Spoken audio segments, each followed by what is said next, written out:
Très bon. Que ton règne s'établisse sur la terre et que tes œuvres proclament ta grandeur. Nous te bénissons, Dieu Tout-Puissant. Tu es vivant et tu reviens. Nous te bénissons, Dieu Tout-Puissant. Ton règne est éternel, ton règne est éternel. Nous te bénissons, Dieu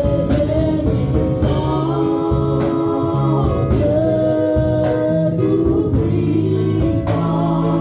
Tu es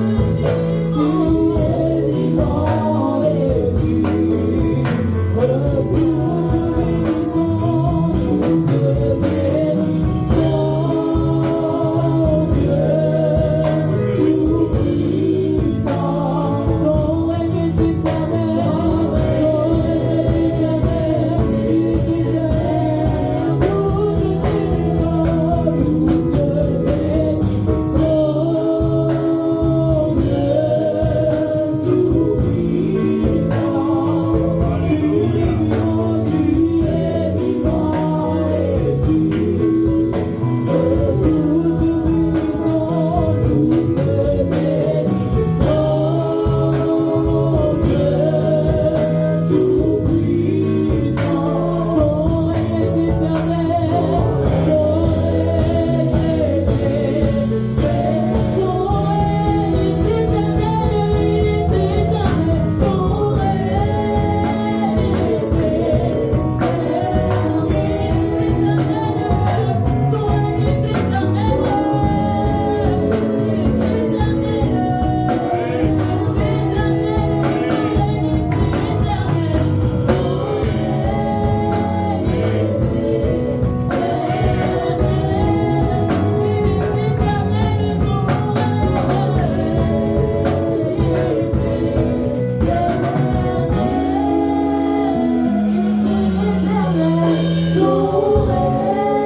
Lève ta voix, demande à Dieu de avoir un bon retour, demande à Dieu de te dire quelque chose. Demande à Dieu de t'encourager, toi qui es découragé. Demande à Dieu de te parler. Prions pour la parole. Éternel, notre Dieu, les dieux qui est dans sa parole pour l'accomplir. C'est sur ton invitation que nous sommes en ces lieux. Et nous savons, Seigneur notre Dieu, nous croyons que tu es là. Parce que tu es là où deux ou trois seraient réunis à mon nom, je suis et je serai avec eux, nous savons que tu es là. Éternel, encourage celui qui est découragé, relève celui qui est tombé, guéris celui qui est malade. Délivre les captifs, notre Dieu, notre roi, parce qu'il est que toi. Voici ton peuple qui est là devant ta face.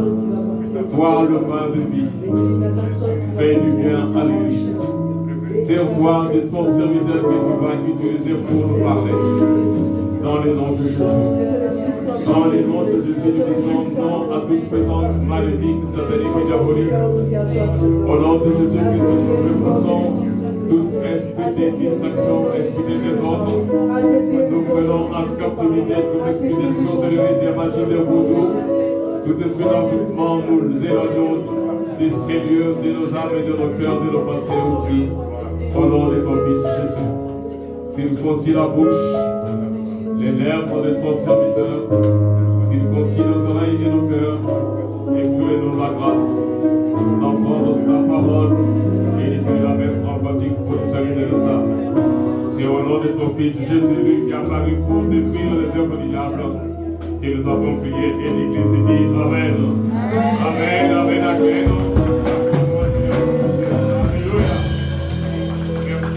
la chorale, la parole de ce matin nous sera prêchée par le pasteur Albert que vous connaissez. Nous l'invitons pendant qu'il s'approche des sacrements. Amen. Amen. Vous l'avez déjà vu, vous l'avez déjà entendu. Aujourd'hui, il vient nous apporter l'évangile du salut. Homme de Dieu, voici l'évangile du salut.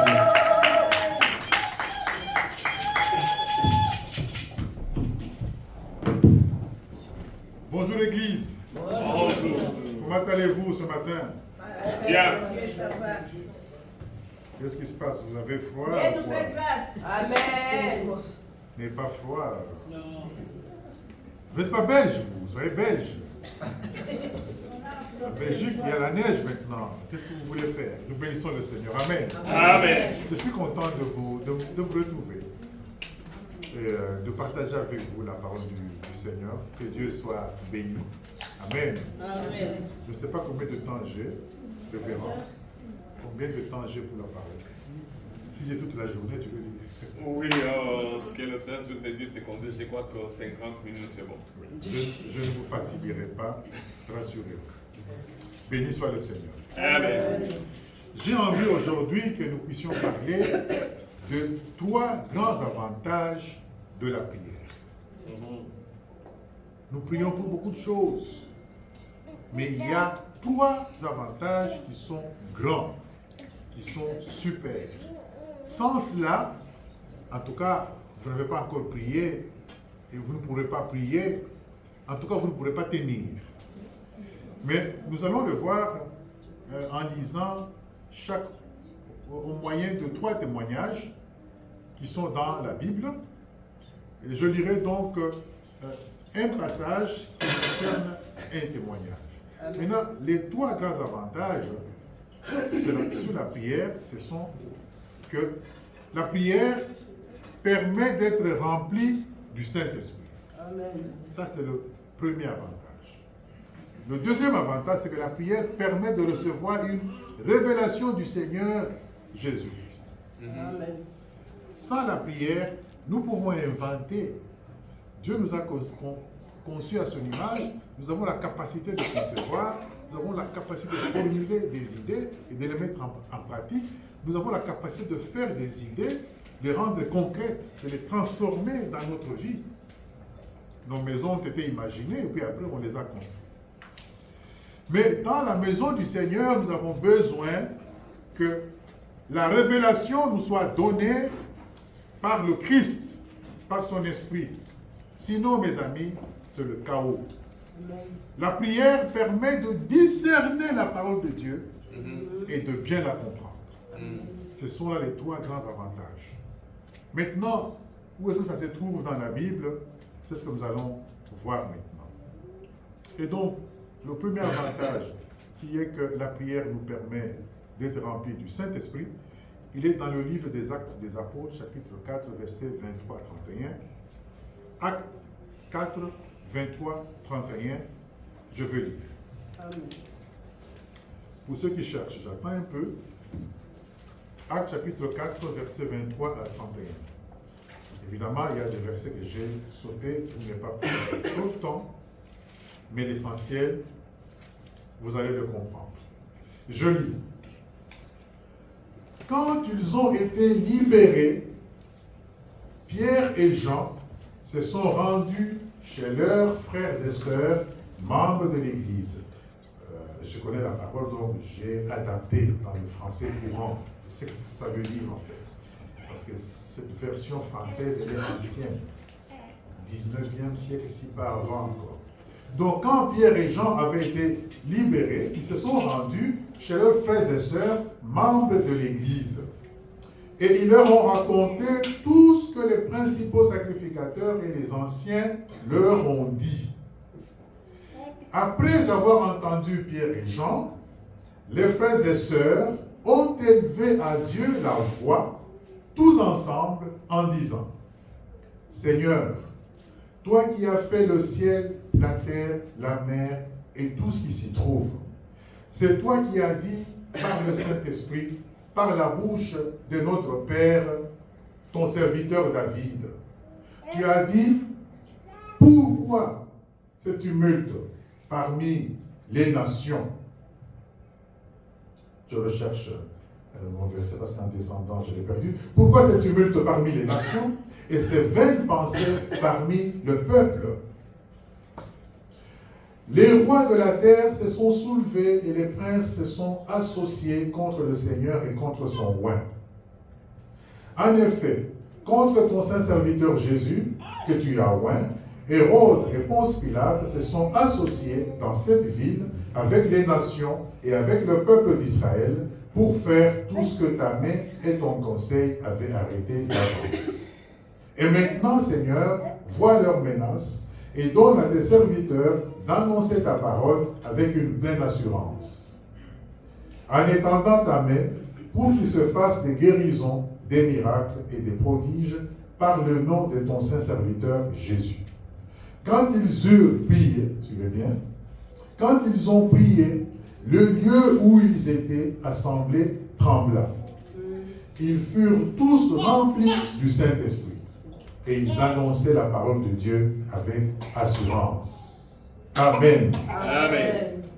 Mes amis, la parole de Dieu, elle est claire, tout à fait claire. Pierre et Jean, pour situer le contexte, ils s'étaient retrouvés au temple et là, ils ont guéri quelqu'un. Mais les sacrificateurs n'étaient pas contents. Et donc, ils les ont arrêtés d'abord, ils les ont punis, et puis ils leur ont dit, ne faites plus jamais ça. Surtout pas au nom de Jésus. Ne le faites pas, nous vous interdisons. Et après les avoir fouettés, ils les ont libérés. Et quand ils sont sortis, ils sont allés dans la maison où les chrétiens, les membres, une partie des membres de l'église de Jérusalem se réunissaient. Je vous informe qu'à cause de la persécution, ils n'avaient pas des églises comme nous, ils n'avaient pas des temples comme nous. Et donc, ils priaient dans les maisons de frères et sœurs. Et donc, l'église, ce n'est pas forcément le fait d'avoir une cathédrale ou une synagogue ou un palais à marbre. C'est bien. C'est bien, si nous pouvons, pourquoi pas. Ce n'est pas un péché. Ce n'est pas un péché. Nous pouvons avoir un cadre tout à fait très beau pour le Seigneur. Mais le plus important, c'est que nos cœurs soient aussi beaux que le temple. Amen. Et donc, Pierre et Jean, ils sont allés donc vers leurs frères et sœurs. Et quand ils sont arrivés, ils leur ont raconté le témoignage. Ce qui s'est passé, ce qu'on leur a fait. Maintenant, mes amis, voyons un peu, après avoir entendu Pierre et Jean, ce qui s'est passé au fait. D'abord, voyons leur prière. Ils disent, après avoir prié, ils disent, et maintenant, Seigneur, vois leurs menaces, les menaces des sacrificateurs, des princes, d'Hérode et des Ponce Pilate. Regardez bien. Ils ne disent pas, vois leurs menaces, Seigneur, et frappe-les. Dans ma Bible, moi, ce n'est pas écrit comme ça. Vois leurs menaces, Seigneur, et tue-les. Vois leurs menaces, Seigneur, et brûle-les. Non, ce n'est pas écrit. Hein? Vois leurs menaces et donne à tes serviteurs, à Pierre et à Jean, d'annoncer ta parole avec une pleine assurance. Mais ça, c'est l'église modèle. Nous, d'aujourd'hui, quand nous prions, nous passons du temps à combattre, à tuer Satan. Mais Satan n'est pas mortel, c'est un esprit. Nous passons du temps à faire la guerre. Mais non, mes amis. Ce qui nous est demandé à nous, c'est d'élever la voix vers le Christ. Amen. Et c'est lui qui combattra. Amen. Il est écrit que Dieu dit, garde le silence. Et quand le malin s'élèvera, mon esprit s'élèvera pour combattre. Ce n'est pas nous qui combattons, c'est l'Esprit de Dieu qui combat. Amen. Mais nous sommes dans la logique tellement des gens de la terre, où nous répondons du tic au tac, et nous amenons ça sur le plan spirituel, et nous nous mettons en situation de combat permanent sur le plan spirituel dans l'église. Alors nous combattons tout. Et un voisin méchant, Seigneur mon Dieu, je le lie, fire, fire, feu. Mais pour que le feu fasse quoi? Église, le païen d'aujourd'hui, c'est peut-être un apôtre du Christ demain. Dites Amen très fort. Qu'est-ce que tu en sais? Pourquoi tu le détruis? Est-ce que tu es né? Quand tu es né, même si tu es né dans la famille d'un pasteur comme nous, mais nos enfants, quand ils naissent, ils ne sont pas nés de nouveau. Hein? Ah non, il ne faut pas rêver. On vient me dire, oui, mais tu es pasteur, mais là, c'est que ton fils a fait. Oui, mais c'est un ado comme tous les ados. C'est un ado normal. Qu'est-ce que vous voulez que je fasse? Ma tâche consiste à l'éduquer. Mais c'est un ado. Il atteint un âge où il commence à admirer les filles, à les taquiner. Mais vous venez l'accuser. Vous voulez que je fasse quoi? Il n'est pas pasteur. Il n'est même pas encore baptisé. Je ne peux pas, moi, rentrer dans mon fils et vivre à sa place. D'autant plus que Jésus lui-même ne le fait pas. Pourquoi Jésus ne rentre pas dans les cœurs des ados pour vivre à leur place, pour que les ados ne pêchent pas? Voici l'erreur humaine. Nous sommes prêts à nous accuser, nous sommes prêts à nous condamner, nous sommes prêts à nous taquiner. Et quand le pasteur prêche la parole, prêche l'amour, en commençant par sa femme jusqu'au deuil de ses enfants, ils doivent être parfaits comme Jésus. Vous y croyez-vous? Alors, si vous me demandez ça, soyez-le aussi, parce que vous écoutez la parole que j'annonce tous les jours. Alors, ce n'est pas juste. Voici aussi ce qui abîme nos cœurs. Voici ce qui nous tue. Voici ce qui nous refroidit. Mais c'est des choses complètement charnelles, qui n'ont aucun sens devant Dieu. Mon fils ado, ou ma fille ado, elle a besoin aussi d'entendre la parole de Dieu. De se juger lui-même ou elle-même pour dire, ah mais ce que je fais ne va pas. Ah mais je ne me sens pas bien, pour dire, mais non, mais qu'est-ce que je dois faire? Et qu'on lui dise, quoi? Répands-toi. Et tu seras purifié. Et tu seras lavé. Donc, au lieu de condamner, intercédons. Mais, bien sûr, quand on est parent, on a le droit, on a la responsabilité d'éduquer.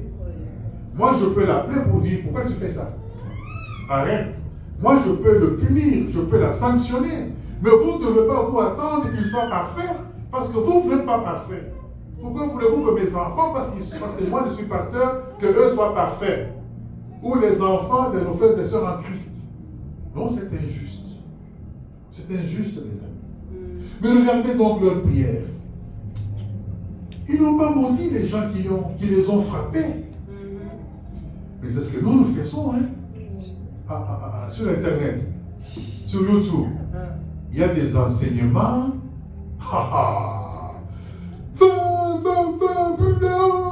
Et là, les chrétiens, non mais les chrétiens, ils aiment bien brûler. Là, tu le vois, oui, brûle, Seigneur, brûle. Dieu ne brûlera pas. Dites Amen. Il n'est pas un homme pour tomber dans les sentiments des hommes. Ces gens-là, ce sont ses enfants aussi. Qui est cette mère qui voudra que son enfant, parce qu'il est devenu impoli, parce qu'il s'est rébellé, parce qu'il se prostitue ou parce qu'elle se prostitue, qui est cette mère qui dira, tu es cette fille-là, tu es ma fille-là, tu es mon fils-là? Il ne dira pas ça. Et quand ça sera grave, il dira, non, s'il vous plaît, ne la tuez pas, ne le tuez pas, laissez-le vivre, mais bon, qu'est-ce que vous voulez? Laissez-le vivre. Elle est prête à payer le prix pour sauver sa fille ou son fils. Mais si donc une mère impure, un père impur est capable de payer ce prix pour ses enfants, et que dire de Dieu alors? Non, mes amis. Nous prions mauvais. Dis à ton voisin, arrête de prier mauvais. Arrête de prier mauvais. Priez mauvais. Nous prions mal. Tue le Seigneur, brûle-le. Même si c'est un sorcier. Le problème avec nous, chrétiens d'origine africaine, nous avons évolué dans une culture où tout le mal vient de la sorcellerie. Et donc, toute la lutte consiste à combattre la sorcellerie. Alors, mes amis, nous voyons les sorciers partout. Et pour finir, nous avons plus peur que les sorciers eux-mêmes. Voici celui qui est rempli du Saint-Esprit, il a peur d'un démon. Alors que c'est le démon qui a peur de l'esprit de gloire qui est en lui. Amen. Attitude incorrecte. En ces débuts d'année, mes amis, changez les paramètres. Amen. Changez la façon de voir. Non, mes amis. Si les sorciers étaient aussi forts, ils nous auront tous mangés. Ah oui. Ils nous auront mangé. Ils pêchent la parole, on les mange. Puis on les mange. Ils prient, ils nous embêtent, on les mange. Puis on les mange, puis c'est fini. Mais nous sommes là. Où sont-ils? Où sont-ils? Même enfin dit qu'on ne fasse pas peur comme ça en disant si tu oses, tu vas voir et on voit. Je suis désolé. Hein. C'est surtout dans notre culture où quand on dit tu vas voir ce que je veux faire, tu vas voir, tu vas voir ce que je veux faire. Attention, et puis à genoux, et puis tu te soumets. Quand on a l'esprit de gloire, tu vas voir. Toi tu regardes en haut, tu dis Seigneur, qui est-il? Amen. Jésus te dit, ne crains pas, fils. Regarde seulement. Amen. Il ne fera rien. Amen. Il est écrit, résister au diable, il fuira loin de vous. Et c'est à nous que c'est adressé, mes amis. Donc, leur prière était bonne. Jésus a dit, ne condamnez pas ceux qui font du mal. Hein. Ici, ils n'ont pas dit, Seigneur, frappe Hérode, tue Ponce Pilate, sur tous les principaux sacrificateurs, Seigneur. Nous demandons le feu, feu, feu de Dieu. Fire, fire. Et quand nous prions fire, nous abîmons même nos visages. Nous devenons comme des sorciers. Fire, fire, fire. Et là, l'église est contente. Amen, amen. Mais après tout ça, est-ce que le fire est tombé? Rien. Et devenons un peu des scientifiques. Quand tu cries fire, fire, et qu'il n'y a rien, à un moment donné, assieds-toi et pose-toi bien des questions, hein? Ça fait combien d'années que j'écris fire et qu'il n'y a rien? Mais oui, mais moi, il m'arrive de m'asseoir et de me poser bien de questions. Et puis je dis, mais Seigneur, mais où es-tu? Où tu es là ou tu n'es pas là?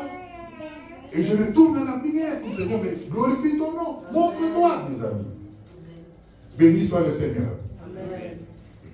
Changeons de paramètre. Prions comme eux. Regarde ce qu'ils nous ont fait. Ils ne veulent pas que nous puissions te servir. Ils ne veulent pas que nous puissions te chanter. Mais étends ta main, Seigneur, et donne-nous la force, donne-nous les ailes, donne-nous l'espérance, donne-nous l'assurance pour chanter encore plus, pour te servir encore plus, pour te louer encore plus, pour te prier encore plus, pour t'adorer encore plus. C'est ça que Dieu nous demande. Et à ce moment-là, l'Esprit de Dieu va descendre. Nous serons remplis du Saint-Esprit. Mais quand nous passons le temps à condamner, rien n'arrivera. Parce que le Père de ces gens que nous condamnons n'est pas content, mes amis. Donc, faisons, Église, s'il vous plaît, un effort. Vous savez, c'est partout ces choses. C'est vraiment partout. Mais c'est dommage. C'est dommage. Et donc ici, si nous voulons que chaque fois que nous prions, que l'Esprit de Dieu agisse, ne regardons pas aux méchants, regardons à Jésus-Christ. Ne regardons pas aux problèmes. Souvent, les enfants de Dieu regardent à la grandeur du problème. Mais ils oublient que Jésus, il est plus grand que le problème. Et donc, on le voit, la sœur, elle est malheureuse. Qu'est-ce qu'il y a? Papa, on a coupé le CPS. C'est vraiment difficile. Le travail, là, on ne trouve pas. On ne sait pas comment on va faire. Et à l'église, là, quand elle vient, elle est triste, elle est malheureuse. Non. Non. Un enfant de Dieu dit, bon, on a coupé tout ça. Mais Dieu existe, non? Amen. Je retourne. Seigneur, maintenant, comment est-ce que je vais vivre? Il faut savoir parler à Dieu. Comment je vais manger, Père? Tu as dit que nous nous inquiétons de rien. Mais là, moi, je n'ai plus rien. J'ai des enfants. S'il te plaît, donne gloire à ton nom. Amen. Donne-moi un emploi. Donne-moi un revenu. Fais quelque chose. Seigneur, agis. Je sortirai. J'irai dans les intérims. Mais que ta faveur m'accompagne. Viens, Seigneur. Vous pensez que si moi je travaille, j'ai prié, je suis resté dans ma chambre, et puis après, un emploi est venu frapper à ma porte et dit oui, Dieu me dit que tu cherches un emploi, tu es pasteur, viens, je t'engage. Non. Après, je suis sorti. Je fais les intérims. Là où on te boude, c'est pas grave. Tu passes là où on t'accueille, on te dit, reviens toi-même, mais c'est pas grave. Et puis à un moment donné, pouf, quelqu'un est content de toi et dit, ah oui, mais ton CV m'intéresse. Les autres, ça ne les a pas intéressés, mais lui, ça l'intéresse. Mes amis, change de paramètres. Tu es malheureux parce que tu regardes à ton problème, tu regardes à ta difficulté, tu te fâches sur l'église, sur tout le monde, mais surtout sur nous les pasteurs, on se fâche sur nous, comme si nous étions de Jésus-Christ. Dis à ton voisin, le pasteur n'est pas Jésus-Christ. En tout cas, moi, je ne suis pas de Christ. Mais tu peux gagner. Tu peux gagner. Retourne encore, invoque le Seigneur et prie. Amen. Regardez quand ils ont prié ce qui s'est passé. Le lieu où ils étaient rassemblés trembla. Mais les murs ne se sont pas effondrés. Or, lorsque Paul et Silas étaient en prison et qu'ils ont chanté, ils n'avaient même pas prié. Ils ont chanté la louange. Il y a tout un enseignement sur la puissance de la louange. Il y a une puissance dans la louange. Lorsqu'ils ont loué, la Bible dit que les lieux trembla, les fondations se sont effondrées et les murs se sont écoulés, les portes se sont ouvertes, les chaînes étaient tombées. Mais ici, le lieu a tremblé, mais la maison n'est pas tombée. Dieu ne peut pas détruire la maison de ses enfants. L'Esprit de Dieu ne peut pas détruire l'église ici, même si nous prions, ça tremble. Dieu ne va pas le détruire. L'Esprit de Dieu, mais le Saint-Esprit, il ne va pas le détruire. Ça va trembler. On va le voir, on va le sentir. Mais ça va rester intact. Mais nous serons remplis du Saint-Esprit. Votre amen est ferme. Ça, c'est ça l'amen. Les gens qui vivent. Mes amis. Donc Dieu est bon. Dieu est très bon. Voyez la différence. La prison. Le Saint-Esprit a tout détruit. Mais l'église, non, ça tremblait, mais il n'a pas détruit. C'est un enseignement. Allez sur les réseaux sociaux, vous n'entendrez pas parler de ces choses ici. C'est toujours le secret, les trois clés pour entrer dans la bénédiction. Les 7 clés pour entrer dans la destinée. C'est quoi la destinée? La destinée, c'est Jésus-Christ. Si je suis en Christ, je suis dans ma destinée. Tout le reste, je le reçois dans la prière en demandant. Si Dieu veut me le donner, il le donne. Mais s'il ne veut pas, il ne me le donne pas. Je ne suis pas obligé de forcer Dieu. Vous savez, je peux devenir un grand politicien en Belgique. Mais si Dieu trouve que non, toi il est bon que tu sois comme ça pour me servir. Mais alors, mais je suis bien, je suis content, j'ai la joie. Dites Amen l'Église. Amen. Béni soit le Seigneur. Amen. Et ici, regardez, qu'est-ce que nous pouvons retenir comme leçon sur ce premier témoignage? C'est que l'Église, c'est grâce à la prière de tous les frères et de toutes les sœurs réunis ensemble dans une maison à Jérusalem que le Saint-Esprit était descendu sur chaque membre et qu'ils ont été tous, hommes et femmes, remplis encore une fois de la puissance du Saint-Esprit, comme à Pentecôte. Être rempli du Saint-Esprit, ça n'arrive pas qu'une seule fois. Parce que l'Église ici est déjà remplie du Saint-Esprit à Pentecôte.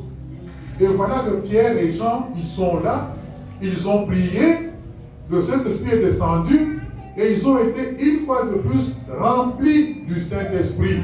Une fois de plus remplis du Saint-Esprit. Donc nous pouvons, d'ailleurs, j'ai donné une prédication en Suisse sur ce que ça veut dire être rempli du Saint-Esprit. Dieu voulant, peut-être que nous pourrons le partager ici aussi. C'est quand nous prions que nous pouvons être encore une fois baptisés du Saint-Esprit. Dites Amen. Amen. Et donc la prière, mes amis, elle est capitale. Ça, c'est le grand avantage.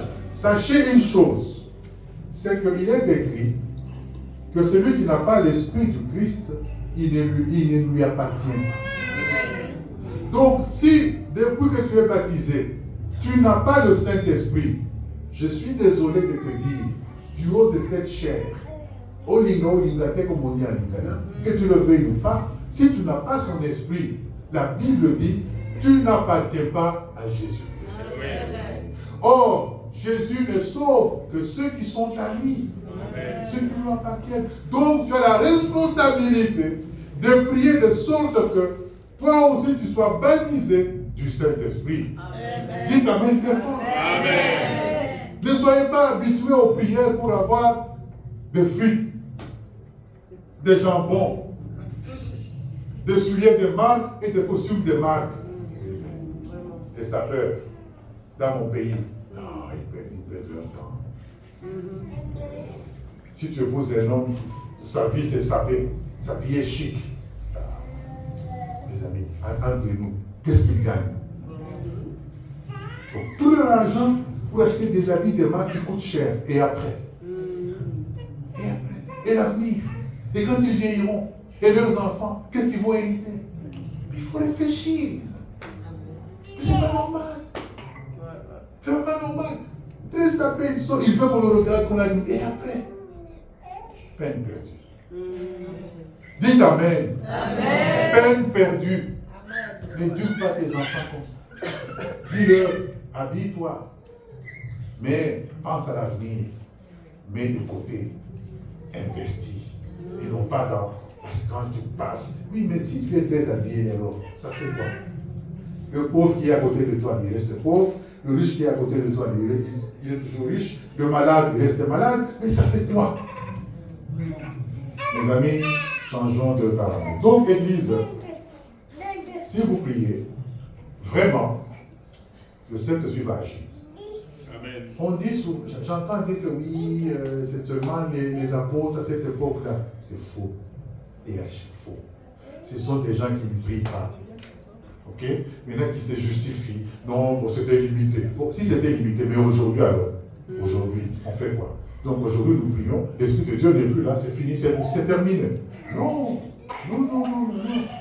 Il agit jusqu'aujourd'hui. Alors priez, mes amis. Ne négligez pas la prière. Et la prière, c'est à la fois le programme de prière de l'Église. N'oubliez pas que Pierre et Jean, ils allaient au temple à l'heure de la prière. Dites Amen. Amen. Je sais que des choses comme ça refroidit un peu, mais si je venais avec cette clé pour entrer dans la destinée, Seigneur, pasteur, reviens encore pour nous dire cette clé-là, Amen. J'ai vu des gens à qui on a donné des clés, mais ils sont toujours au même niveau, et même ils sont devenus encore plus pauvres qu'à ce moment-là. Parce que toute l'émotion, c'est passer de séminaire en séminaire, écouter. Oui, mais à un moment donné, pour toi la question, hein, j'ai autant de diplômes, mais je n'ai pas d'emploi. J'ai écouté autant de séminaires, mais qu'est-ce que je gagne là-dedans? C'est quoi la valeur ajoutée, comme on dit en économie? C'est quoi la valeur ajoutée? C'est ça l'intelligence. Il faut se remettre en question. Dites Amen. Il faut s'asseoir et dire, mais où est ma vie? J'en suis là où? Mais c'est où? Qu'est-ce qui ne va pas? À un moment donné, quand j'étais jeune, quand j'étais à Kinshasa, je m'étais posé 3 questions. J'ai dit, mais je donnais ma jeunesse au Seigneur. Et ma vie tourne en rond. Qu'est-ce qui ne va pas? J'ai été prié. Hein? J'ai dit, Seigneur, je t'ai donné ma jeunesse. Montre-moi que tu m'aimes, que tu es mon Père. Je te demande, Seigneur, j'ai encore envie d'étudier. Le pasteur sait. On était à l'IPN. J'ai dit, Seigneur, ici il n'y a que des concours. Moi, j'ai fait 2 fois les concours. J'ai échoué. Mon nom n'était pas sur la liste. Mais au Congo, c'est ceux qui ont l'argent ou les fils d'eux qui passent. Alors j'ai dit, Seigneur, moi, je n'ai pas de père professeur. Je n'ai pas de papa ministre. Même pas un simple bourgmestre. Mais toi, tu es mon père. Je te demande, Seigneur, au nom de Jésus, donne-moi d'aller étudier dans une université de renommée mondiale.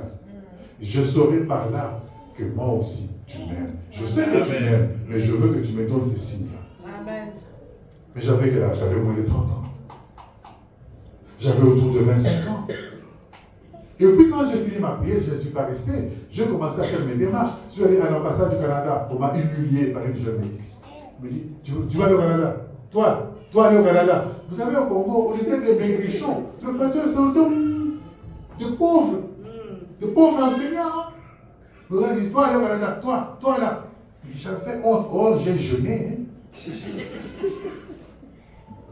Tu sautes là, tu te dis, mais est-ce que Dieu... Non, ça je ne veux pas le dire, mais c'est dans mon esprit, mais est-ce que Seigneur, est-ce que tu es sérieux, Seigneur, quand même? Comme disent les gens, Seigneur, mais là, tu ne me respectes pas. J'ai fait l'ambassade de Belgique. Tout était bloqué. Tout ne savait même pas par où commencer. Jusqu'à ce qu'un jour, quelqu'un vient de Lubumbashi à Kinshasa, qui m'a donné cours au secondaire. Il me dit, mais qu'est-ce que tu fais? Je dis, oui, bon, moi je suis gradué, mais je voulais faire la licence, mais j'ai échoué. Bon, j'ai envie d'étudier. Il me dit, tu veux étudier, petit? Moi, je te connais. Tu es un garçon intelligent. Je dis, oui, mais pas ici au Zaïre. C'était le Zaïre. Ah, tu veux? Moi, je vais aller étudier en Europe dans une grande université. Il dit, petit, je vais t'aider d'aller en Europe. Amen. Il m'a amené dans un bureau d'organisation non gouvernementale. Et là, j'ai reçu une bourse. Et on a fait un concours d'entrée en licence. J'ai dit, mais moi, avec les concours ici, déjà au Congo, ça ne marche pas. Mais seulement en Belgique, là, enfin. J'ai encore jeûné une semaine, mes amis. Et on était 120. On a retenu 6. J'étais parmi les 6. Amen. Et j'ai eu ma bourse et je suis venu. Mais parce qu'elle est témoin. Vous êtes encore des petits enfants jeunes, là, vous ne voyez rien, vous ne captez pas. Hein?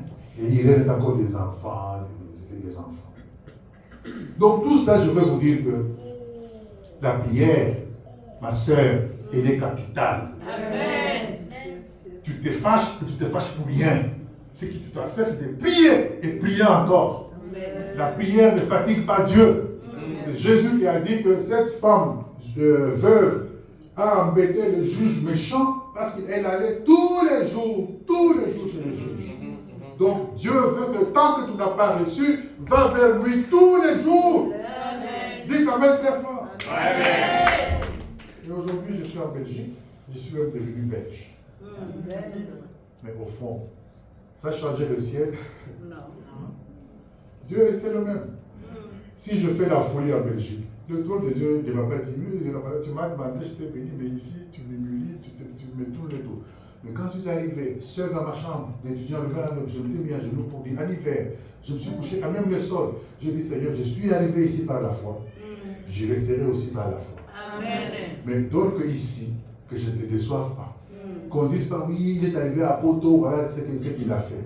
Mais si je peux te servir au Zaïre, donne-moi de te servir ici aussi. Croyez-moi, j'ai baptisé plus de gens ici qu'au Congo. J'ai servi le Seigneur beaucoup plus ici qu'au Zaïre. Dieu est bon, mes amis. Amen. Changez les paramètres. Amen. Maintenant, la prière permet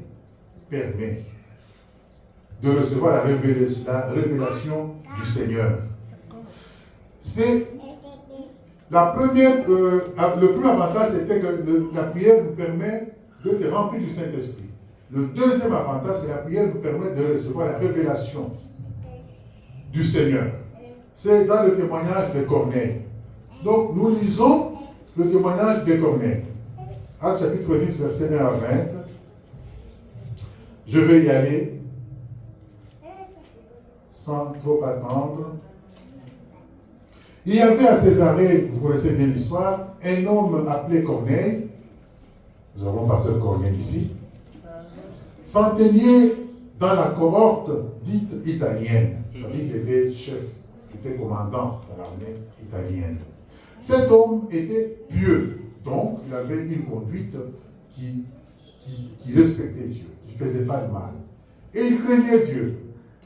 Avec toute sa maison, il craignait Dieu. Voilà, c'est normal qu'un père et une mère exigent que les enfants dans la maison craignent Dieu. C'est normal. Vous pouvez critiquer, oui, on a en Europe, démocratie. Mais au ciel, il n'y a pas de démocratie.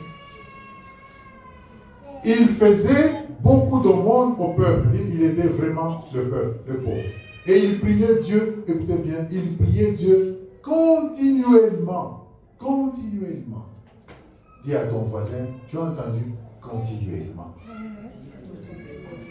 Les regards vers la 9e heure du jour, c'est-à-dire à 12 heures. Corneille qui priait, il voit clairement dans une vision un ange de Dieu qui entre chez lui et qui lui dit: Corneille. Et tout le regard vers l'ange. Et Corneille était saisi de peur, c'est normal, il avait peur. Et il dit, Seigneur, qu'est-ce que c'est, Seigneur? Me voici. Et l'ange lui dit, tes prières et tes aumônes sont montées devant Dieu. Et Dieu s'en est souvenu. Oh. Donc, quand il priait là, ces prières montaient devant Dieu. Quand nous prions, ça ne reste pas ici. Ça passe. Amen. Quand tu pries, ma soeur, dans ta chambre, ça ne reste pas sur le mur. Ça traverse le mur, ça monte. Prie, ça va monter. Dieu n'est pas injuste. Et là, je lui dis, envoie maintenant des hommes à Joppé et fais venir Simon, surnommé Pierre. Il est logé chez un certain Simon Courvoyeur. Je vais sauter parce que vous connaissez l'histoire. Et donc, quand Corneille, l'ange, s'est révélé et qu'il lui a donné cette instruction, donc Corneille, il a envoyé des gens chercher Pierre. Mais, quand les gens se sont mis en route pour aller chercher Pierre, là où était Pierre, il avait faim, et il fallait qu'on lui prépare à manger. Mais regardez Jésus comment est-ce qu'il opère. Il a vu les prières de Corneille. Mais Corneille n'était pas juif. Corneille était non-juif. Et à l'époque, les non-juifs, c'était des païens, donc des gens condamnés. Et donc, Pierre ne pouvait pas rentrer dans la maison de Corneille. C'était interdit par l'enseignement de Moïse. Voilà que Pierre, baptisé du Saint-Esprit, il croyait toujours que ceux qui n'étaient pas juifs n'étaient pas dignes de Dieu. Et donc, on ne devait pas les fréquenter. Jésus le sachant, et comme Jésus sait que Pierre va monter dans la prière, et Jésus peut le rencontrer dans la prière. Mes amis, quand tu vas prier, c'est là que Jésus viendra te rencontrer. Amen. Il ne viendra pas te rencontrer quand tu bouffes. Il ne vient pas te rencontrer quand tu es occupé à faire autre chose. C'est quand tu dis, je vais prier, là il vient te rencontrer. Alors si tu veux que Jésus te rencontre, prie. Amen. Alors, quand Pierre est monté pour prier, il a prié. Lui aussi, il a reçu une vision, comme Corneille. Il voit, lui, on fait descendre une nappe avec des animaux que les Juifs ne mangent pas, considérés comme des animaux impurs. Et puis on lui dit, Pierre, prends, tue et mange. Il dit, non, Seigneur. Moi, je suis juif, moi. Moi, je ne mange pas des choses impures, moi, je ne peux pas. Et le Seigneur lui dit, Corneille, Pierre, ce que moi, je considère comme juste, tu n'as pas le droit de le traiter comme impur. Amen. Et une fois de plus encore, on dit, prends, mange. Non. Il refuse. Et puis on lui dit encore, Corneille, Pierre, ce que moi je traite comme juste, toi tu ne dois pas le traiter comme injuste. On répète encore, il refuse encore. Ah, les gens de la terre, nous discutons avec Dieu. Même nous, hein, Dieu peut te convaincre plusieurs fois de faire un ministère. Mais parce que tu raisonnes, tu vois la difficulté. Tu vois peut-être que oui, mais si je veux faire le ministère, le pasteur, on va me parler comme ça, moi je n'aime pas. Et tu vas mettre du temps à accepter à rentrer dans le ministère, tu discutes. Arrête, dis à ta voisine ou ton voisin, arrête de discuter, fais ce que Dieu t'a dit dans la prière. Amen. Vous discutez, nous discutons. Oui, mais qu'est-ce qu'elle va faire? Oui, mais est-ce que tout le monde doit faire ça? Oui, mais c'est Jésus qui te l'a dit, c'est pas moi. Et donc, Pierre a dit non, je ne mange pas. Il n'a pas dit oui, c'est comme tu peux, il a dit je ne mange pas. Mais quand la vision a disparu, il a réfléchi. Croyez-moi que Pierre était complètement embêté par la vision. Il dit, mais comment une vision, on me demande de manger ce que Dieu a interdit? Je crois que même Pierre se serait demandé, mais est-ce que c'est vraiment une vision de Dieu? Est-ce que Dieu peut me demander de manger des choses que lui-même il a interdites? Est-ce que ce n'est pas Satan qui m'a parlé? Est-ce que c'est vraiment Dieu? Mais regardez, d'autre part, Jésus n'a pas donné l'explication. Hein? Il s'est arrêté là. Jusqu'à ce qu'il a entendu que les gens que Corneille a envoyés ont sonné à la porte et qu'on le cherchait. Alors l'Esprit de Dieu lui dit, il y a des gens qui te cherchent de sang. Il n'a même pas dit, oui, descends, tu vas aller chez Corneille, quelqu'un qui s'appelle Corneille, voilà ce qu'ils ont fait. Non. Donc, nous, c'est aussi un autre enseignement. Nous, quand nous prions, par exemple, quand quelqu'un prie pour le mariage, il veut que Dieu lui montre comment sera son mari, il aura quel nez, quels yeux, quelle bouche, il va travailler où, il a quelle taille, est-ce qu'il sera gentil ou pas. Il veut que Dieu lui montre déjà de A à Z, tout. Waya. Dis à ton voisin, Waya. Est-ce que Dieu avait dit à Abraham, oui, quand tu iras, Abraham, au feu rouge, hein, tu t'arrêtes, quand ce sera vert, tu vas à droite, et puis à la rivière, hein, tu attends. Non. Même pas Moïse, hein. Moïse savait qu'il devait aller à Canaan, mais on l'a amené au désert. Moïse suivait la direction au jour le jour. Dieu dit maintenant, prenez la direction de tel. Ils sont allés là-bas. Et ils ont fait 40 ans. Donc, vous priez mauvais quand vous attendez que Dieu donne tous les détails. Faux, tu ne les auras pas. Pourquoi?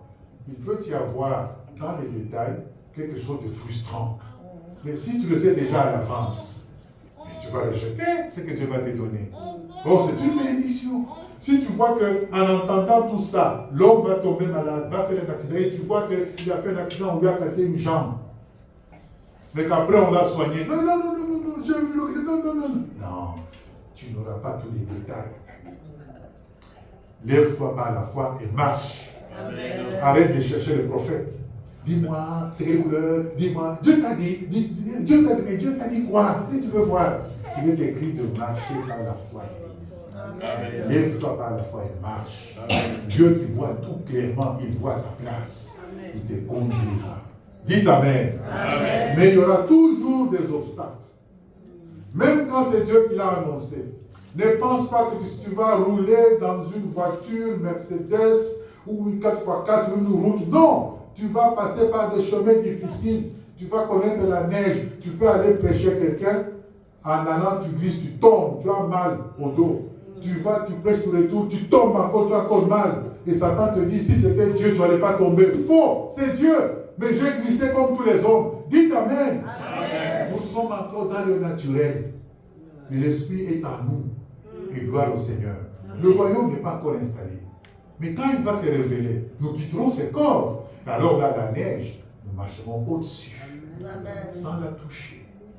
Parce que nous aurons un corps du Christ. Dites Amen. Amen. Et donc, Pierre est allé. Il arrive chez Corneille, mes amis. Corneille le reçoit. Et puis Pierre lui dit, Corneille, tu sais que moi je suis juif, je n'entre pas dans la maison de païens. Mais pourquoi tu m'as cherché? Corneille lui raconte l'histoire.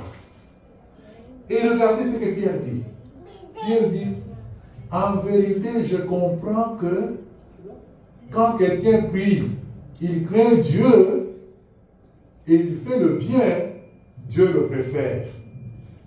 Baptisé du Saint-Esprit, hein? Chef de l'Église, hein? Mais voilà qu'il vient maintenant de discerner cet enseignement de Moïse sur la fréquentation des non-juifs. Il vient de découvrir quelque chose. Il a reçu la révélation. Pourquoi? Parce qu'il était dans la prière, mes amis. Retenons que tu peux être rempli du Saint-Esprit. Tu peux être pasteur comme moi, ou plus que moi. Tu peux être diacre, tu peux être musicien, tu peux être n'importe qui. Mais sache qu'il y a toujours des passages bibliques pour lesquels tu n'as pas encore certains discernements. Dites Amen. Amen. Alors ce n'est pas la peine de dire, je sais tout, tu ne sais pas tout. L'homme ne peut pas connaître tout Dieu. Et Dieu n'a pas besoin qu'on le connaisse tout. Mais le peu que nous savons de lui nous donne la force pour agir beaucoup plus encore sur la terre. Pour influencer le monde. Dites Amen. Amen. Dieu nous donne très peu. Mais le peu pour Dieu, c'est beaucoup pour nous. Et alors, tu attends quoi? Oui, j'attends, que je serai vraiment rempli, quand je serai vraiment... Si tu attends ça, tu ne feras rien. Dieu a dit à Moïse, qu'est-ce que tu as? Je n'ai qu'un bâton. Jette ça par terre. Parce que Moïse ne savait pas parler. Moïse bégayait. Il se sentait moindre. Quand Dieu t'appelle, tu n'es pas moindre. Arrête de philosopher. Mon frère, arrête de philosopher. Non, mais maintenant, comme je n'ai pas encore d'argent, comme je n'ai pas encore de voiture, tu vois, ces choses, il faut avoir la voiture parce que c'est très facile. Entre toi et Jésus, qui sait raisonner? C'est comme un petit enfant de 4 ans qui résume son père. Hein. Papa, laisse-moi conduire, je conduis maintenant, moi les voilà, papa. Et papa dit, non, c'est un enfant. Hein. Il assoit au devant, hein, l'enfant tient le volant. Papa, non, dis-toi, avant que soit la je conduire. Le père dit, c'est un gamin. C'est un gamin. Non. Lève-toi comme tu es. Commence d'abord à pied. Alors s'il y a une voiture, Dieu la donnera. Ce sera pour la gloire de Dieu. Mais si tu commences tout dans l'abondance, tu deviendras orgueilleux. Parce que pour toi, il n'y a pas de Dieu s'il n'y a pas d'abondance. Mais croyez-moi, Dieu c'est d'abord descendre par terre. Mais j'ai entendu le témoignage de votre pasteur. Combien d'années il a pleuré? Qu'est-ce qu'on peut dire? Un homme de Dieu, hein? Parce qu'il est pasteur, donc tout doit marcher. Faux. Il y a des difficultés. Mais comme tout chrétien, lui aussi devait prier. Mais comme il connaît le Seigneur, il a persévéré, il a supplié. Dieu s'est glorifié. Amen. Et Dieu a dit, je vois ton humilité, je vois ton cœur, je vois ta persévérance. J'ai pitié de toi, mon fils. Lève-toi maintenant, et sois dans la joie. Amen. Et quand Dieu bénit, ça ne s'arrête pas. Amen. Mais avant ça, il y a un prix à payer. Donc, Pierre, quand il a prié, alors il a compris que quand on a dit de ne pas fréquenter les païens, les non-juifs, mais ça ne voulait pas dire que celui un païen qui prie le Dieu des Juifs, il n'est pas fréquentable. Non, celui qui prie le Dieu des Juifs, il devient fréquentable. Ça, il a appris. À quel âge? Après combien de temps, mes amis? Non, Dieu est merveilleux. Amen. Dieu est vraiment merveilleux. Et donc ici, la leçon que nous pouvons retenir ici, mes amis, c'est que c'est pendant la prière que Corneille a reçu la révélation de faire venir Pierre, ministre du Christ. Donc quand Corneille a prié, il a reçu la révélation de faire venir Pierre. Et quand Pierre a prié, il est arrivé chez Corneille, il a compris que Corneille était fréquentable même s'il n'était pas juif. La prière nous permet de recevoir des révélations, et ce sont des révélations qui confirment la parole de Dieu et qui font de nous des connaisseurs de la parole de Dieu. Amen. Il y a une parole théorique, mais celui qui a reçu la révélation vaut plus que celui qui n'a que le texte. Le texte est limité, et ça dépend de comment tu l'interprètes. Mais celui qui a reçu la révélation, il a le sens premier, la profondeur de la parole de Dieu. Amen. Dites Amen, Église. Amen. Notre Dieu est bon. Et donc, mes amis, si nous prions régulièrement, le Seigneur nous donnera des révélations. Amen. Parfois, dans les églises, nous nous bagarrons pour rien. Mais nous faisons aussi des choses sans prier, où nous prions à la va-vite. Et tout ce que nous faisons, inspiré par la chair, entraîne toujours des crises et des grandes crises. Je répète, tout ce que nous faisons dans la chair, sans que ce soit une révélation, sans que ce soit une inspiration, mais une volonté humaine, dans le cadre de la maison de Dieu, entraîne toujours des crises et de graves crises. Dites Amen. Amen. Moi, je ne suis pas avec vous, moi je suis venu prêcher. Quand je suis allé prier du Seigneur, donne-moi la parole que je parle à ton peuple. Amen. Le pasteur ne m'a pas dit, dis ça. Il ne fait jamais ça. Et même s'il le faisait, moi je ne l'oublierai pas. Je dirais, alors si dans ce cas-là, faisons un séminaire. Mais si je dois prêcher, que Dieu dise à l'église ce qu'il a dit à l'église. Amen. Voilà d'où viennent nos problèmes. Nous ne prions pas. Et quand nous prions, nous ne recevons rien. Et quand nous ne recevons rien, ce sont nos convictions que nous mettons en marche, en exécution. Et alors ça blesse à gauche, ça blesse à droite, ça blesse. Mais quand c'est l'Esprit de Dieu, celui qui n'est pas désigné a la joie. Il dira, ah oui, gloire au Seigneur. Béni soit le Seigneur. Prie. Prions, mes amis. Le troisième avantage, et c'est le dernier, la prière permet de discerner la parole de Dieu. Et ça, je viens de le dire, de discerner la parole de Dieu.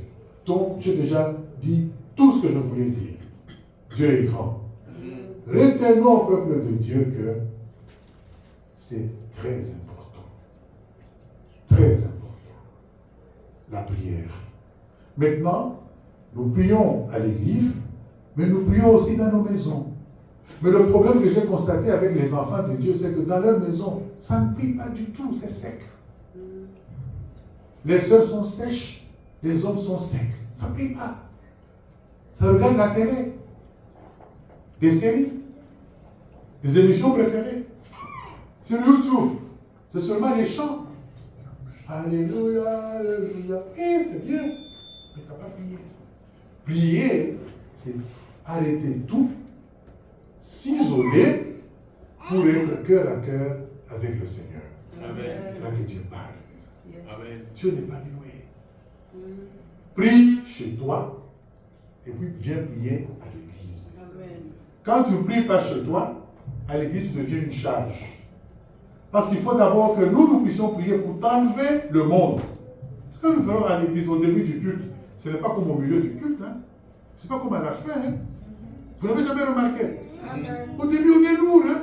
On est lourd, on vient d'arriver, tout ça. Mais c'est progressivement que nous commençons à rentrer dans les cultes. Et quand c'est bon, on n'a plus envie d'arrêter. Amen. Mais dans la vie aussi. Prie. Un jour, ça me vient à l'esprit. J'étais inspecteur au ministère de la mobilité et mon emploi était terminé. Pourtant, après avoir réussi le concours, je devais être nommé fonctionnaire. Mais moi, on m'a donné un contrat d'1 an seulement. Pourtant, j'ai prié. 1 an seulement. Pourtant, j'ai prié Jésus. Hein? Je suis pasteur, non? J'ai prié en langue. Hein? Mais au lieu d'être nommé pour toujours, moi, on m'a donné seulement 1 an. Mais qu'est-ce que tu veux faire? Avec madame, on a refusé que le contrat s'arrête. Dans la prière. On a prié, non, Seigneur, ça continue, non, Seigneur. Le contrat était fini. Dites Amen. Les prières, je ne sais pas si Dieu les avait certainement entendues, mais Dieu les a laissés passer. Et puis à la fin, on me dira, oh, tout à l'heure, on change toi en Belgique, donc voilà. Je dis, ok, merci. Je me retire. Maintenant, j'arrive chez moi. J'avais envie de prier. Je me suis mis à genoux au salon, en bas. Je me suis penché sur la chaise. Mais au lieu de prier, je commençais à penser à l'emploi qui vient de finir. Comment je vais payer le loyer maintenant? Comment je paye les yeux des enfants maintenant? Comment on va manger? Vous savez, si vous achetez une maison, nous achetons des vieilles maisons, il y a beaucoup de travaux. Je ne sais pas si acheter une maison, vraiment, c'est une bénédiction. Il y a tellement de travaux, tellement de choses à faire. Non, la vie est compliquée. Nous entendons demander, il a acheté une maison. Yo, Seigneur, et moi? Oui, et quand tu achètes, hein, ça coûte. Demande à un plombier de venir chez toi. Hein. Ça coûte. Alors je pensais qu'il est parti loin. Vous savez, l'église, c'est là que je voulais arriver avec ça. Dans mon cœur, je sens une voix qui dit, si tu es monté jusqu'ici pour ne rien dire, tu ferais mieux de rester.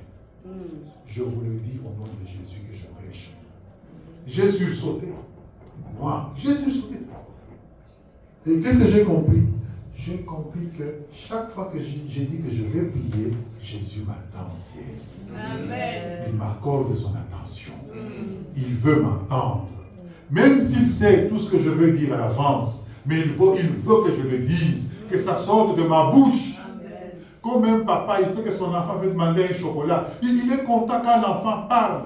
Papa, je peux avoir un chocolat. Il sourit. Oui. Mon fils, surtout les mères. Mon enfant, c'est que le chocolat Mandeko. Même si elle n'a pas de sous, elle se trouve pour aller chercher le chocolat pour son bébé. Amen. Parce que l'enfant a demandé. C'est donc dans la prière que j'ai discerné que ce n'est pas un jeu. Quand nous disons, nous prions, le ciel se tait, le Seigneur du moins, pour nous écouter. Mais quand nous commençons à nous chamailler, mais il n'est pas content, il va dire, bon écoutez, si vous êtes venu jusqu'ici pour vous chamailler devant moi, retournez. Hein?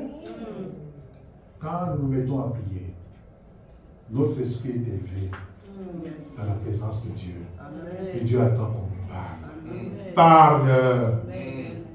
Oublie ton fiancé qui ne t'appelle plus, parle. Oublie ton mari qui ne t'a pas acheté une robe ou un pagne au moment de la Saint-Valentin. Ah, la Saint-Valentin. Il faut nous donner quelque chose. Les hommes sont très embêtés avec ça. Les hommes africains sont très embêtés avec ça. Mais c'est parce que les femmes africaines aussi, quand tu donnes une petite carte, il n'y a pas beaucoup de joie. Hein? C'est seulement ça qui s'y donne. Je vais manger la carte. Mais les Européens qui donnent la carte, il est déjà content. Ils ont un petit truc, elle est contente. Mais nous, on vient donner quoi? Ils vont te donner quoi? Ça doit coûter combien? Ah, dit les sœurs, changez aussi les paramètres. Dites Amen. On te donne une petite fleur. Dis, oh, merci mon chéri. Oh, tu l'embrasses. C'est le geste qui compte. Ça veut dire qu'il a pensé à toi. Il a réfléchi. Il est allé chercher ça. Il attend de te faire plaisir. Mais quand on loin de ça, surtout nous les Congolais, là, quand on est au Mali, on fait ça. On a Valentin, Saint-Valentin, pour ceux qui ne comprennent pas le français, c'est tout ce que tu as vu pour me donner, tout ce que tu as trouvé. M'apporter ces herbes-là, c'est tout ce qu'il m'apporte. Le pauvre, il est déçu dans son cœur, abîmé. Mais prochainement, il va dire, mais si je donne, ça va encore dire ça, mais si je fais, et puis il ne va plus donner. Nous aussi, les hommes, c'est la même chose. Nous attendons que les femmes nous donnent quoi? Apprenons à apprécier. Bref, Église, la prière, elle est capitale. Amen. Les jeunes, si tu attends de prier quand? Lorsque, en te mettant à genoux, tu as mal partout. Quand tu seras déjà âgé, tu te mets à genoux, tu as mal, tu t'assois, tu as mal, tu te couches, tu as mal. Dieu t'attend dans ta force et ta jeunesse. Dites Amen, les gens. Tu es pour lui un bijou. Lorsque tu ne peux pas donner ta jeunesse au monde, mais tu viens la donner à Christ, je vous dis que dans ma prière, j'avais dit, Seigneur, je t'ai donné ma vie, je t'ai donné ma jeunesse. J'ai donné à Dieu la jeunesse, c'est capital. Les jeunes, acceptez de donner vos jeunesses à Dieu. Dites Amen. Si vous vous fâchez, ce n'est pas grave. À la fin du coup, je viendrai vous saluer. Donne ta jeunesse à Dieu. C'est très cher. Il ne faut pas commencer à dire non, nous on est jeunes. Non, mais vous pensez que la Bible dit que jeune homme, vis ta vie, fais tout ce que ton cœur désire, amuse-toi, mais, il y a un mais. Que dit le mais? Sache. Que dit le mais, l'Église? Vous voyez? Vous ne lisez pas. Vous faites qu'écouter les séminaires sur YouTube pour avoir de l'argent, avoir des millions, avoir des maris, avoir ceci. Mais la parole, vous ne la connaissez pas. Mais mon peuple, il faut des connaissances. Vous ne connaissez pas la parole. Vous ne connaissez pas la parole. Jeunesse, fais ta vie comme tu veux. Réjouis-toi. Mais sache que je te jugerai. Dieu te jugera, jeunes gens. Dieu te jugera, jeune fille. Ne crois pas que oui, Seigneur, je suis jeune. J'étais jeune. Oui. Mais moi, j'attendais que tu me donnes ta jeunesse. Mais tu ne me l'as pas donnée, tu l'as donnée au monde. Dieu te jugera. Donc, jeunes gens et jeunes filles, si vous pouvez vous engager, si vous pouvez prier, ma fille, prier, Dieu va mettre sur toi une onction. Si Dieu te bénit, tu peux être aussi moche que moi. Mais partout où tu passes, les gens t'admirent. Dites Amen. Amen. Oui, il y a un secret. Tu es très moche que moi. Maintenant où tu arrives là, tu brilles, mes amis. Ah non, mais t'as vu, il est vraiment, oui, il est noir mêlé, il est vraiment, et tout le monde t'admire, tout le monde te salue, tout le monde t'approche, tout le monde te préfère. Parce que Dieu a levé ta main. Amen. Il a vu que tu dois donner ta jeunesse. Amen. Et Dieu a béni. Amen. Ma fille, que ma grâce t'accompagne. Amen. Que ma faveur te précède. Jeune homme, que ma faveur te précède. Que ma grâce t'accompagne. Tous ne vont pas t'aimer, mais tu verras une différence. Une différence. Et ce que les gens appellent chance, c'est la grâce. Amen. Et alors, Église, si j'ai longtemps parlé, ne vous fatiguez pas, je termine. Ton dossier traîne encore parce que tu as arrêté de prier. Si tu as arrêté de prier, continue. Le témoignage de mon grand frère, Eugène. Je sais ce que ça vaut. Un témoignage. Tu l'as prié combien d'années? Et c'est une leçon à l'église. Mais on entre, on entend, on acclame, et puis c'est pas ce qui se fait. Non, il faut rester là-dessus pour dire, mais si lui, pasteur, était obligé de prier comme ça, mais moi alors, fais la même chose. Vous avez une place ici, qui a déjà demandé de dire, pasteur, j'ai un dossier vraiment dans mon cœur, est-ce que je peux m'enfermer dans une pièce ici autant de jours pour que je prie? Si tu demandes et que le pasteur refuse, appelle-moi. Je répète, si tu demandes de t'enfermer pour prier, et l'administration dit non, l'article 22, la loi, l'ordre de l'église dit non, moi j'appelle le pasteur, je lui dis, mais c'est quoi cette histoire-là? Il faut ouvrir la porte. Mais la place est là, mais on ne prie pas. Et quand ça ne va pas, on quitte le lieu. Oui, il n'y a pas de bénédiction, mais vous la cherchez où? La bénédiction est en Christ. Et ce qui est en toi, la bénédiction est avec toi. Mais pour qu'elle apparaisse, il faut que tu parles à Christ. Pour parler à Christ, il faut aller prier. Que Dieu vous bénisse. Dieu bénisse la